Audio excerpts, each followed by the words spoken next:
لو قلتلك إن الطريقة الوحيدة عشان تخلي الناس تحبك وتنجذب ليك فوراً هي إنك تبطل تحاول تخليهم يحبوك، وإن كل اللي اتعلمناه في حياتنا عن إزاي تسيب انطباع ممتاز كان غلط تماماً. إحنا بنقضي نص عمرنا بنحاول نبان مثاليين، بنخبي عيوبنا، بنحسب كل كلمة بنقولها، وبنحاول دايما نبان أذكى وأقوى وأنجح. بس الحقيقة الصادمة، المثالية دي هي أكتر حاجة بتبعد الناس عنك. في سويتش صغير جدا في العقل البشري، لو عرفت تضغط عليه هتتحول لمغناطيس للبشر. خدعة نفسية بسيطة جدا مش محتاجة منك أي مجهود، بالعكس دي محتاجة منك إنك تبطل مجهود. إيه هي الخدعة دي؟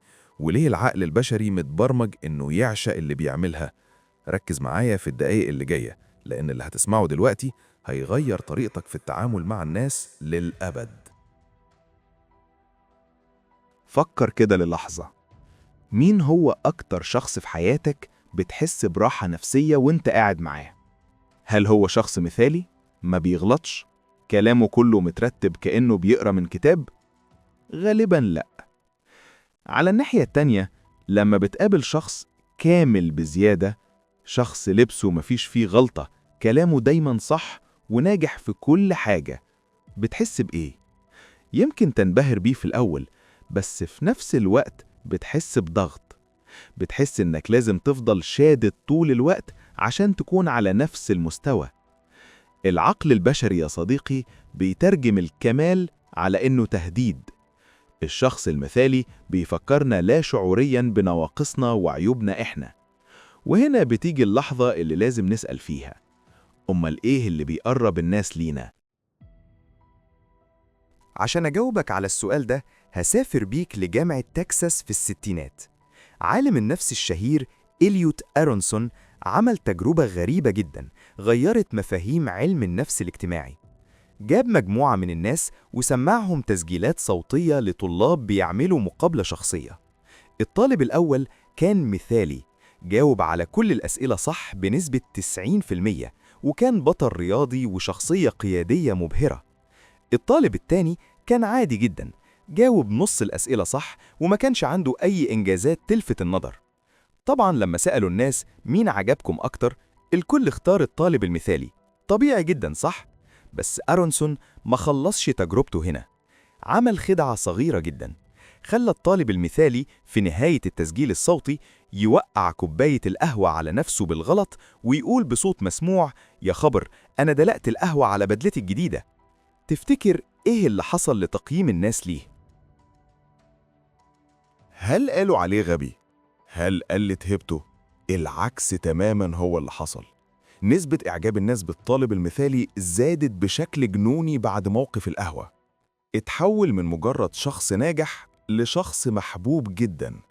الظاهرة دي اتسمت في علم النفس بتأثير السقوط أو The Pratfall Effect. المعنى البسيط ليها: الناس ما بتحبش الآلات، الناس بتحب البشر. لما بتظهر نقطة ضعف صغيرة أو بتعمل غلطة عفوية، انت بتبعت رسالة للعقل الباطن اللي قدامك بتقوله فيها: اطمن، أنا إنسان زيك، عندي عيوب وبغلط. الرسالة دي بتكسر الجليد في ثانية، بتنزل أسلحة الدفاع النفسي عند الشخص التاني وبتخليه يحس بالأمان معاك.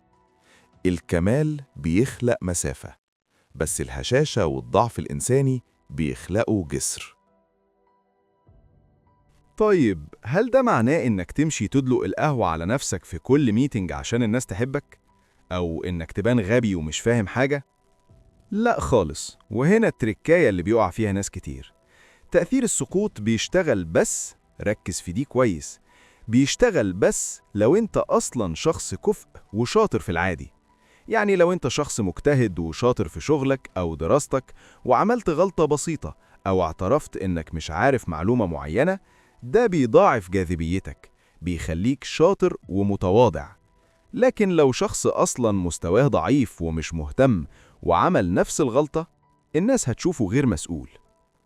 السر كله في التناقض الساحر، إنك تكون قوي بس مش خايف تبين ضعفك، إنك تكون ذكي بس مش مكسوف تقول أنا محتاج مساعدة في دي. لو حسيت باللي بقوله فكر في الموقف ده. كم مرة حاولت تقدم خدمات وتضحيات لشخص عشان يحبك وفي الآخر حسيت إنه بيبعد؟ إحنا اتبرمجنا إننا عشان نخلي حد يحبنا لازم نعمله إحنا معروف. بس في خدعة نفسية تانية بتكمل الخدعة الأولى ونتيجتها سحرية. اتسمت على اسم الرئيس الأمريكي بنجامين فرانكلين. فرانكلين كان عنده منافس سياسي بيكرهه جدا. عشان يكسبه تفتكر عمل إيه؟ هل جاب له هدية؟ هل عمل له خدمة؟ لا، فرانكلين طلب منه خدمة. بعت له رسالة بيطلب منه يستلف كتاب نادر من مكتبته الشخصية.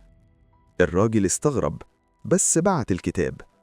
وبعد ما فرانكلين رجعهوله مع رسالة شكر رقيقة، المنافس الشرس ده اتحول لأعز أصدقاء فرانكلين لبقية حياته. ليه ده بيحصل؟ في علم النفس في حاجة اسمها التنافر المعرفي Cognitive Dissonance. لما شخص يعمل لك معروف، عقله الباطن بيبدأ يبرر التصرف ده لنفسه ويقول أنا أكيد ساعدته عشان هو شخص كويس ويستاهل. بمجرد ما تطلب مساعدة صغيرة من حد، زي إنك تسأله عن رأيه في حاجة أو تطلب منه نصيحة أو حتى تطلب منه ألم، أنت بتديله إحساس بالأهمية والقيمة. أنت بتعترف بفضله في مساحة معينة، وده بيخليه يحس بالرضا عن نفسه وهو معاك. وأكبر سر في العلاقات الإنسانية هو ده. الناس مش بتفتكر أنت قلت إيه ولا عملت إيه، الناس بتفتكر أنت خليتهم يحسوا بإيه تجاه نفسهم. لما بتطلب مساعدة، أنت بتدمج الخدعتين مع بعض، بتبين ضعفك الإنساني بإنك محتاج مساعدة، وبتديله هو إحساس بالقوة والأهمية. ودي تركيبة لا يمكن مقاومتها. دلوقتي اسأل نفسك، إيه اللي مخليك متمسك بقناع المثالية؟ خايف الناس تحكم عليك؟ خايف تبان أقل من الباقيين؟ الحقيقة المريحة جدا واللي بمجرد ما تستوعبها هتحس إن جبل انزاح من على كتافك، هي إن محدش مركز معاك بالشكل اللي انت متخيله. كل إنسان مشغول بفيلمه الخاص اللي هو بطله. لما بتسمح لنفسك تكون حقيقي وتضحك على غلطاتك وتعترف بجهلك في بعض الأمور، انت بتدي تصريح للناس اللي حواليك إنهم كمان يسترخوا ويكونوا على طبيعتهم. الشخص اللي بيقدر يسخر من نفسه هو أكتر شخص واثق في نفسه في أي مكان، لأنه مش محتاج يثبت حاجة لحد.